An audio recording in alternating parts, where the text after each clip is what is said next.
Right, we're trying to get off these nuts that have been screwed by 90 newton meters. That's the recommended tightness from. It's difficult because on this one, if I turn it that way, turn the nut that way, it's going to undo inner tracking rod from where it's just screwed in, and that's a problem. But you have these flattened bits to rest a spanner or two on, so that's going to be my first game plan. It's going to go by a long lever. I'm going to try that, so I'll need bricks and things like that to set it up. I don't think I'll disconnect it from the hub this time. I'm not sure I've got enough leverage. If it comes down to it, I will. Right, I've kind of committed myself now. I've got two spanners on these. They're 14 by the way, and adjustable though. I've kind of got them pushed against something. One's not really long enough, really a long kind of spanner. And this one here, for kind of, it's got like almost a closed end. Usually use the fuel pipes. That fits nicely on there. As I turn that this way to undo the nut, it's going to tighten it. If it went wrong, it's going to then tighten the inner tie rod into the steering rack system even more, which isn't a bad thing. So I really should have done the other side first to see if I can do it, because once I change this, if I can't do the other side, I'm going to have to come back and change it back however many turns. Obviously before I've done all this, I've had to tilt this bar over a little bit, but that where I put my tape mark, make sure this turns, and then you can move this a little bit, yeah, that's fine, was actually vertical, so I'm just going to bend that a little bit, and I'll bend it again. Right, so brute force in a minute. I'm going to put a lever on here. I'm going to try not hitting a hammer because it's not at a perfect angle. Also, I've noticed I've turned the wheel steering so that the back end is out. Gives me more access. I've fully supported my car here, and over there. So a block underneath the point where I mentioned in an earlier video. With the ways of support, not all of it on there, some of it on here, and the back as well. So I should really need glasses for it, but I'll close my eyes and like I said, if it was the other way around, it might be tempted to undo itself. Oh, blood my neck. Right, there you go. So there's nothing. Need a bigger. I need something to go over it, and I can't find a pipe thick enough. I couldn't find anything to go around the end of this. Give me that lever. So I've changed to a longer one. It still didn't work. This is straight though, so keep that on there, make it just to loosen it, hopefully. Should it round off the nut.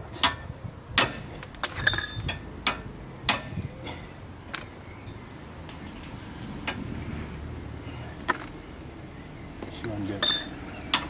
I remember last time I did undo this and turn this instead on the other car. Wow, that was difficult. I'm thinking, I'm looking at this, see if there's anything to grip onto. Not really.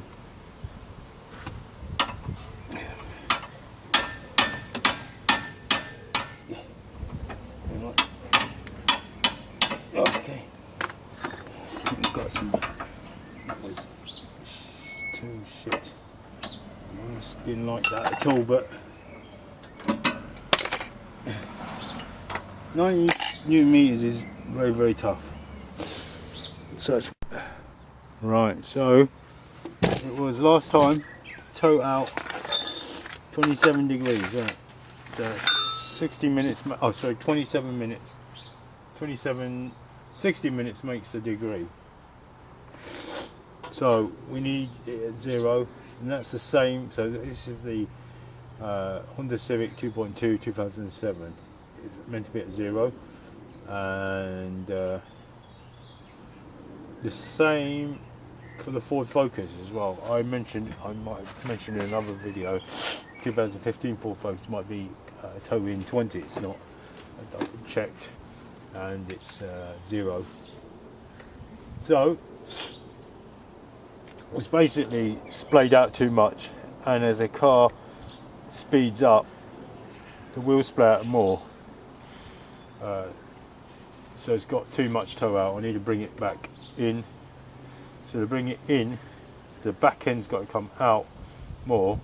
That means what I'm going to have to do is to screw this away from, I just need to screw it that way. Alright, so if I screwed it that way, it's going to come out of here, and there'll be more metal this way. So this end will be pushed out, and so it'll be more tow in on this side. Hopefully I can do the other side. So that's the way. Let's have a look. Just double check that. There's no going back and get it wrong. I need it out. So get back end out. More metal. Yeah, most definitely right. Okay. So 27 minutes. That is 25 is 12 and a half.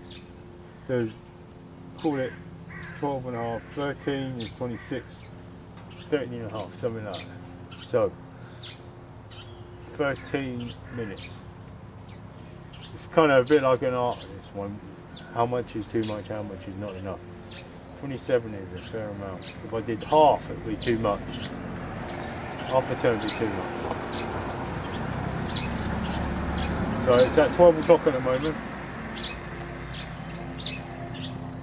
So that's a quarter. I reckon in 13 or so, that'd be close. I'm going to take it to there. Take it to there. So that 1, 2, 3 o'clock, 4 o'clock position.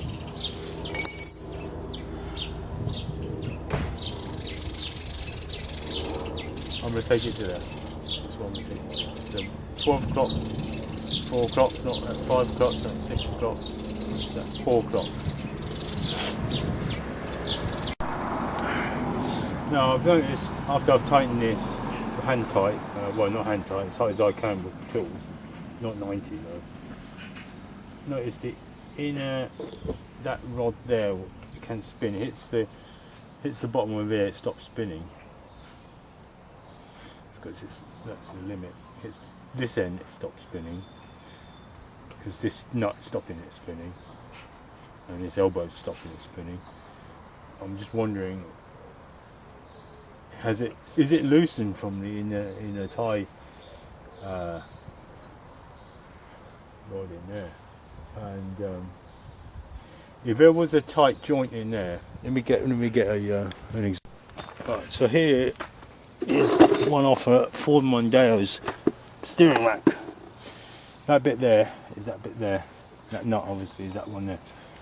So all I mean is, see that fits into the steering rack system, right? Now as I'm turning this, it's kind of freely turning. Now it's kind of a worry. Has it already been loosened from there and it's freely turning? You know, is that it? Or is it because this joint here is kind of loose? It's really tight here, but is it kind of loose, so it's freely turning that? Look, because of that, because it's such a high mileage. Now, one way is to shake it. There's no wobble at all. None at all.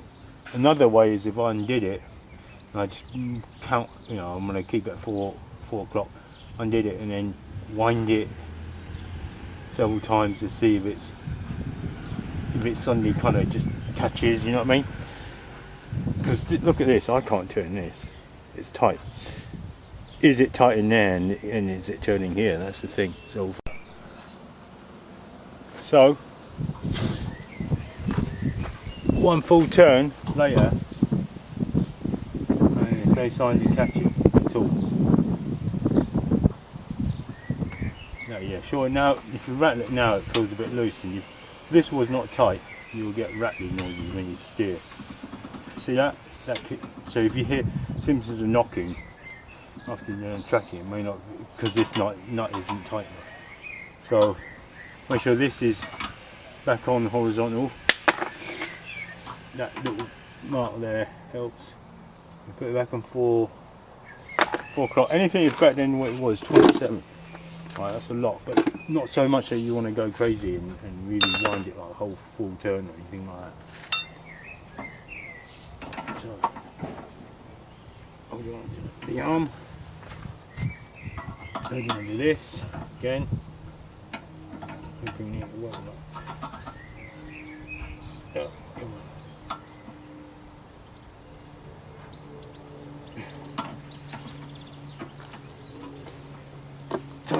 As it can be reasonably done. Extra leverage. It's done a bit more than 4:30 now.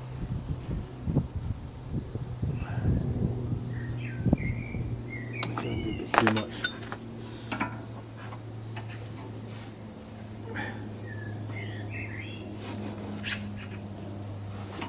Alright, so you get the idea. So in a second. So it should be, I like it when you can just knock it like that, but tight enough to keep it tight, right? You know what, guys, I've just had a bit of an epiphany, and what I mean by that is I'm on the right hand side of the car now, done the left, and I'm thinking, right, to undo this nut, logically I'm going to have to spin it that way, right? So if I was to look at it that way, I'll be undoing it, because I'll be doing it that way. If I was to do that, if I was to put force that way, you know what happens, this side or that side, this inner tie rod is going to be screwed in more into the steering rack system. So why am I always worried about that?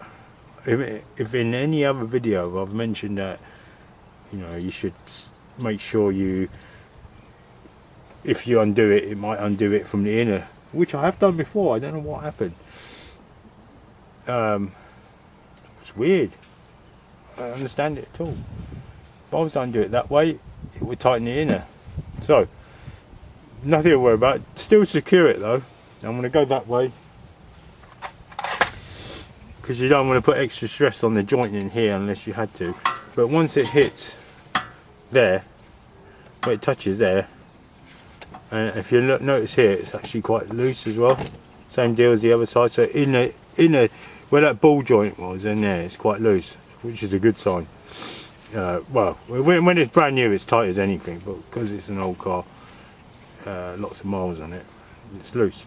So I should tell you how I get on with this one. Secure it first, like the other one.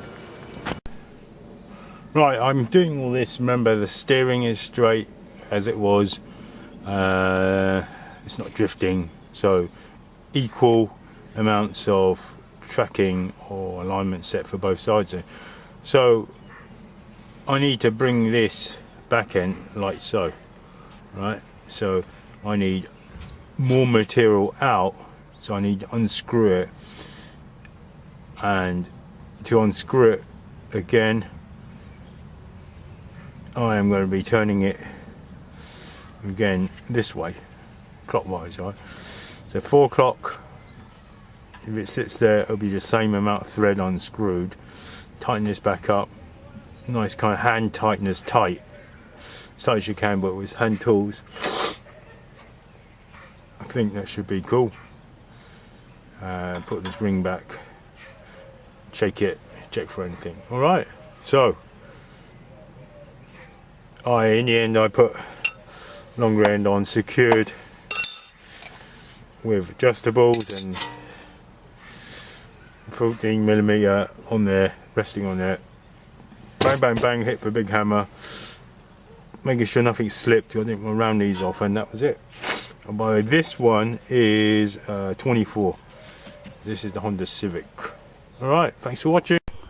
Right, for this Honda Civic 2.2 that I've had with a high mileage, despite the high mileage, there is lots and lots of paperwork that goes with it, a big wedge of it.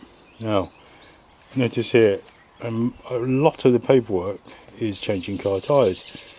Lots and lots of them are to do with getting a new tyre. Now, I thought this is a bit odd. Now, I get through, like I said, tyres every maybe few years, 5 years, 4 years, something like that.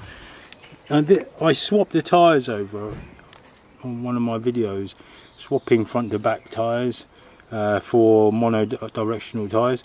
These are the mono-directional tyres. And I noticed straight away, I can't remember if it was this wheel or the other wheel, that the inside had worn away a lot more already, like after about less than 500 miles. And remember, I checked the tracking, it was like tow out 27 minutes. Now, also with that paperwork there's lots and lots of times where the guy had his tracking done, right? Had his tracking set.